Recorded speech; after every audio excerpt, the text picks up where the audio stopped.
আমি এখন আলোচনা করব মধ্যযুগের শেষ কবি ভারতচন্দ্র রায়গুণাকরের অন্নদামঙ্গল কাব্য মানসিংহ ভবানন্দ উপাখ্যান।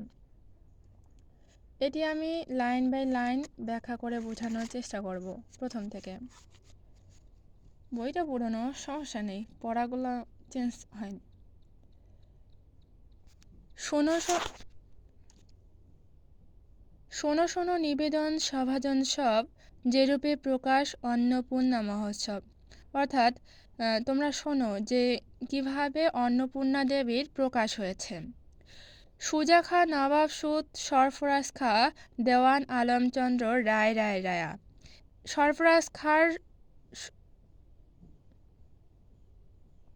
সরফরাজ খায়ের পুত্র হচ্ছে সুজা খা এবং দেওয়ান হচ্ছে আলমচন্দ্র রায়। ছিল আলী বদ্দি খা নবাব পাটনায়, আসিয়া করিলা যুদ্ধ বধিল একতায়। নবাব আলী বদ্দি খা ছিল পাটনায় আর এসে যুদ্ধ করলো সরফরাজ সুজা খায়ের সাথে এবং তাকে বধ করলে। তদবধি আলী বদ্দি হইলা নবাব, মহাবত জঙ্গ দিল পাতাশার খেতাব। এবং সুজা খাকে পরাজিত করার পর আলী বদ্দি খা নবাব হইল আর মহাবত জঙ্গ তাকে সম্রাট বা রাজা খেতাব দিল। পাতশাহ অর্থ হচ্ছে রাজা। কটকে মুর্শিদ কুলি খা নবাব ছিল, তারে গিয়া আলীবর্দী খেদাইয়া দিল। কটক অর্থ হচ্ছে উড়িষ্যার রাজ্য। সেখানে হচ্ছে মুর্শিদ কুলি খা নবাব ছিল, আলীবর্দী তারেও তাড়িয়ে দিল, মানে যুদ্ধ করে তাড়াই দিল। কটকে হইল আলীবর্দীর আলম, ভাইপো ষোলজঙ্গে দিলেন দখল।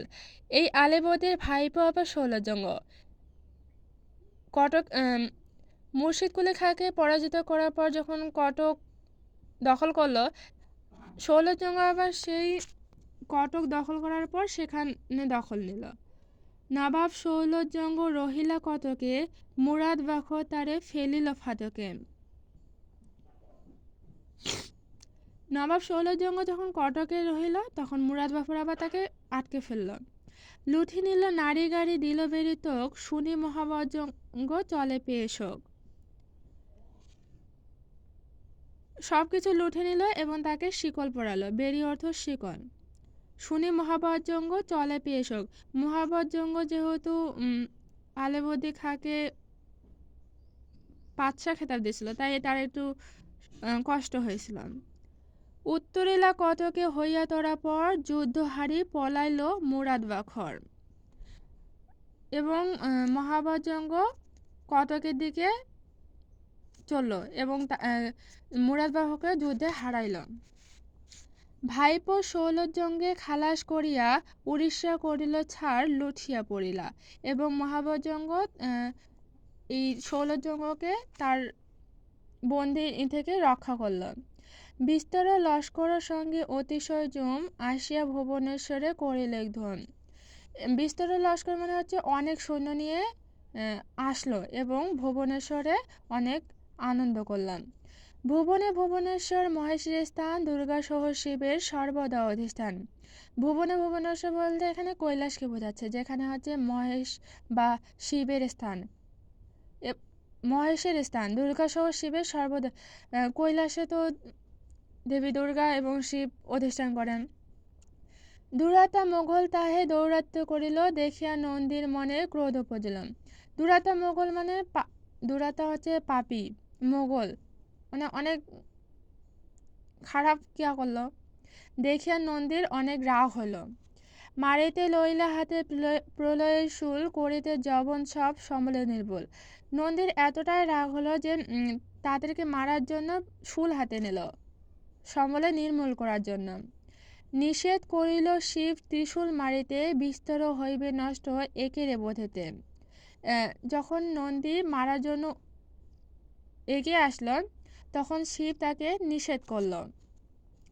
অকালে প্রলয় হইল কি করো, না ছাড়ো সংহার শুল সংহর সংহর। আছে বর্গীর রাজা গড় সেতারায়, আমার ভক্ত বড় স্বপ্ন কহতায়। মানে শিব যখন নিষেধ করলো, শিব বলল যে তুমি মেরো না, আমার বড় ভক্ত বর্গীর রাজা গড় সেতারায় সেই আসি যবনেরে করিবে দমন, শুনি নন্দী তারে গেহা কহিলা স্বপন।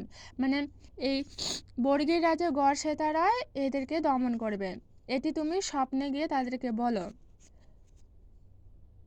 স্বপ্ন দেখি বর্গী রাজা কহিল ক্রোধিত, পাঠাইলা রঘুরাজ ভাস্কর পণ্ডিত।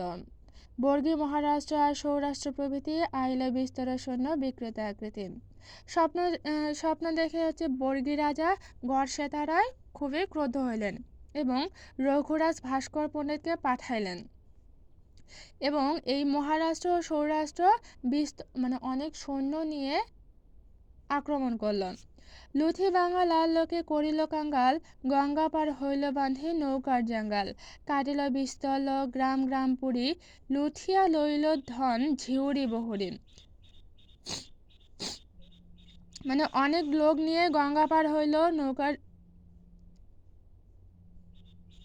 মানে ভিতর মানে ওই যে কি বলে মোগলদের শেষ করার জন্য গেছে।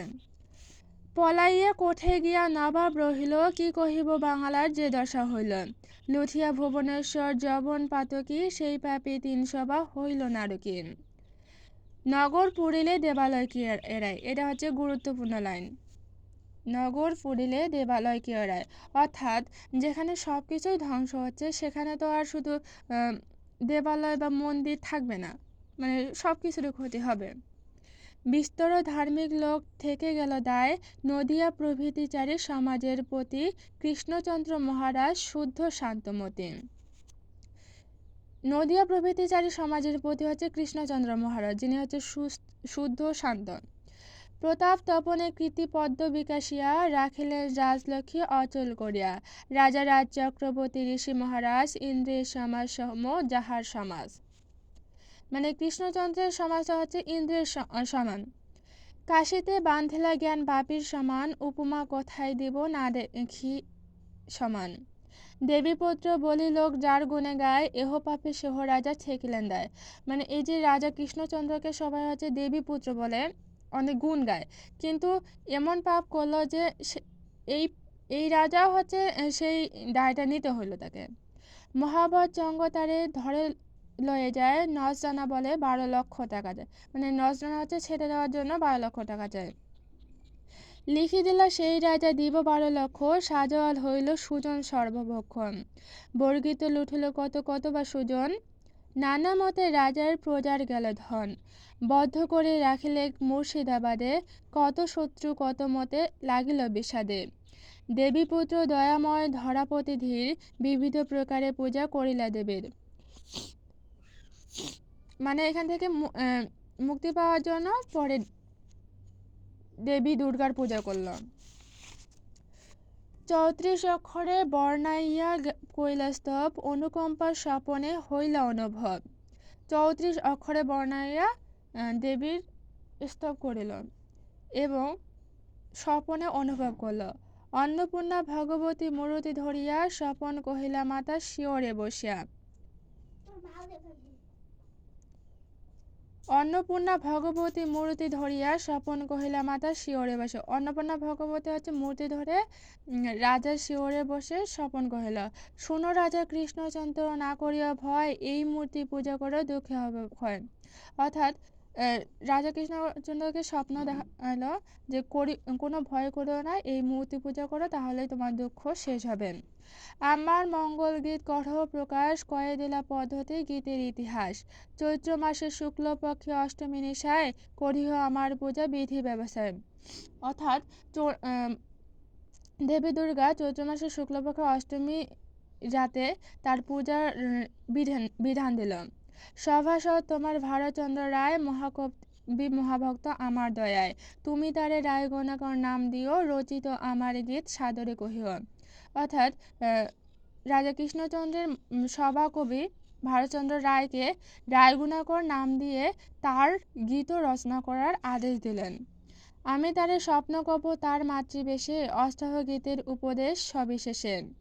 মানে দেবী দুর্গা এটাও বললেন যে আমি তার স্বপ্নে তাকে সব উপদেশ দেব, তুমি শুধু তাকে আদেশ করো। সেই আজ্ঞা মতো রাজা কৃষ্ণচন্দ্র রায়, অন্নপূর্ণা পূজা করি তরিলা সে দায়।